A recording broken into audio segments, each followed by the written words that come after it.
المهم البرنامج ديال التايكوندو الان معروف، لان الان التايكوندو حنا غادي نحاولوا ان شاء الله في 2015 غير نرجعوه كيف ما كان سابقا، لان تعرف 3 سنين ما كاينش انشطه والجامعه مسدوده. فلهذا حنا جينا ان شاء الله كما جابوا لي الاخوان، قال لك ضروري تزيد لهذه المهمه على حسب التجربه اللي كانت عندي. اما كون ما كانش عندي تجربه شويه صعيب زعما تسير هذا الميدان. وكما شتي تبارك الله في المداخلات ديالي مع الاخوان كلهم مقتنعين. يعني مطمئن على الحضور ديالك اليوم؟ مطمئن، وكاينه الطريق صعيبه شويه، ولكن نطلبوا من الله نتوفقوا. اعتقد ان اللائحه ديالك هي اللائحه الوحيده. هي اللائحه الوحيده لان تستوفر الشروط ديالها، فلهذا هي اللي دازت. واقصاء اللائحتين كتشوف انه كان ساعدك يعني في لا، انا كنت نتمنى يكونوا 4 ولا 3 وندوزوا للانتخابات، لان الا ما زدتيش، الا ما عندك شيء الاجماع ما يمكنش تسير هذه الرياضه. ولكن تنتاسف لان ما داروش شيء ذاك القوانين اللي خصها تكون كممثل ديال 5 العصر، ما كاينينش عندهم غير الجمعيات.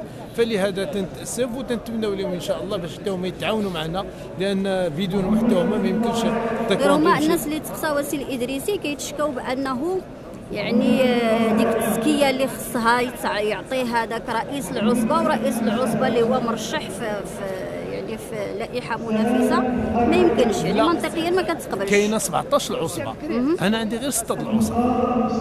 17 العصبه راه ممكن. لا، ولكن المرشح في واحد اللائحه لا تصادف مع المرشح اللي معك مثلا في ما غاديش يعطي تزكيه، هذا المنطق. ولكن دابا شحال عندك في المغرب؟ عندك 17 العصبه، شحال في اللائحه ديالي 6 العصب، شحال بقات 11 العصبه. ممكن تاخذ من العصب الاخرين، ما كاينينش غير 6 العصب. ولكن ما تيبان لكش واش هنا خطا ديال اللجنه المؤقته؟ لا، انا ما تنظنش، لان هذا القانون صدقوا عليه، وهذا قانون التربيه المدنيه ما يقولش شي واحد.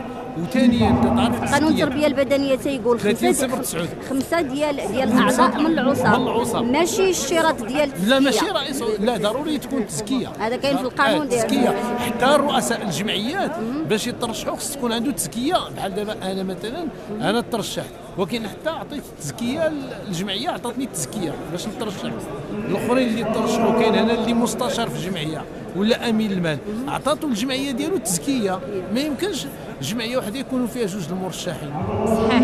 لا، هي غير فيما يخص العضو ديال العصبه. المشكل لا، عضو العصبه وإلا كانوا مثلا، الا كان انا نعطيك ان اكزومبل نمشي معاك بعيد، الا كانوا 2 مرشحين من واحد العصبه تيرجعوا لمكتب العصبه تيعطي الواحد، لان ما يمكنش ترشح 2 من 2 العصب في لائحه واحده، ممكن يكونوا مقسمين. ولكن كل عصبه عطات الواحد يمثلها. يكون تعطات الافضليه للجمع العام ديال العصبه افضل من رئيس العصبه. ما تتفقش مع هذا الراي؟ لا، اسمح لي. نعم. الجمع العام واش دابا في اي بلاصه هذه الجموع العامه واش تيمشيو الناس كاملين؟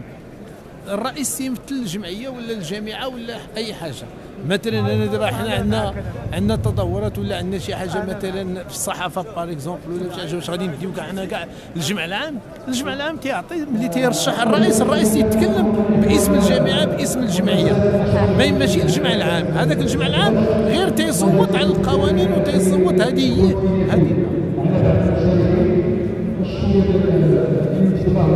الى وصلوا شحال عندك؟ 255 مازال. يلاه شي اذا بالنسبه لك انت كتشوف الامور قانونيه؟ لا، انا ما غاديش نقول لك الامور هادو داروا القانون ملي دازوا كاع الصندوق هكا وكاين مرشح واحد داروا جميع المسائل القوانين. الور لا، ماشي تنقول اللجنه المؤقته دارت جميع، الوزاره دارت القانون باش حتى واحد ما يطعنش. وقبل جمعونا نهار الخميس للرؤساء اللوائح وعطاونا داك الشيء مكتوب.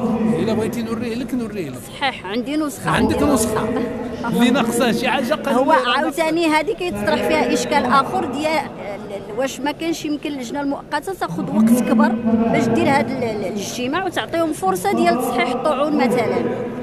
ما داك الشيء انا ما دخلش فيه، ما عرفوش. انا كيما قلت لك، وكون ما جابونيش الانديه وصايبوا لي تيطلبوا مني باش نترشح ما غاديش نجي، لان ما جاي شيء رئيس الجامعه باش ما فيهاش مثلا شي طوموبيلات سيرفيس ولا شي حصانه ولا شي حاجه، جاي تخدم. جاي تخدم، يكذب عليك الكذاب يقول لك هذا الشيء راه ساهل. دونك نية صديقه ديال السي الهلالي في خدمه التايكواندو المغربي. انا في خدمه الرياضه وفي خدمه التايكواندو واش فهمتي، ما عنديش راه ملي تشوف كلشي معاك مزيان محترم، ما عنديش مشكل، انا معاهم، انا اخوهم، انا حتى انا عندي لاصال، عندي المسائل، وهذا الشيء راه دوز 8 سنين. كانوا الجمعيات اللي تيصوتوا 500 400 جمعيه تدخل لك الجمع العام، فلهذا انا الواحد الا خسر، انا راه قلتها لهم قبيله، بحال الا غادي تلعبين كومبيتيسيون فيك 60 كيلو، انت مقيد في 58 كيلو، طلعتي للميزان لقاو عندك 2 كيلو زايده، لا في الكاراتيه لا في التايكواندو ولا في جميع الرياضات، زايد في الميزان ما يمكنش يخليوك تلعب. هذا هو اللي كاين. طيب ونتمناو حنا نتمناو غير نرجعوا التايكواندو المسائل ديالو، وعلاش؟ لاننا اللي بقى فيها هما هذوك الاطفال ديالنا الصغار، لان هذه الرياضه 80% تيلعبوها الدراري ديالنا، الدراري الصغار، وهاد الدراري هما المستقبل، هذول خصنا نصايبوا لهم واحد الطريق اللي هي مزيان.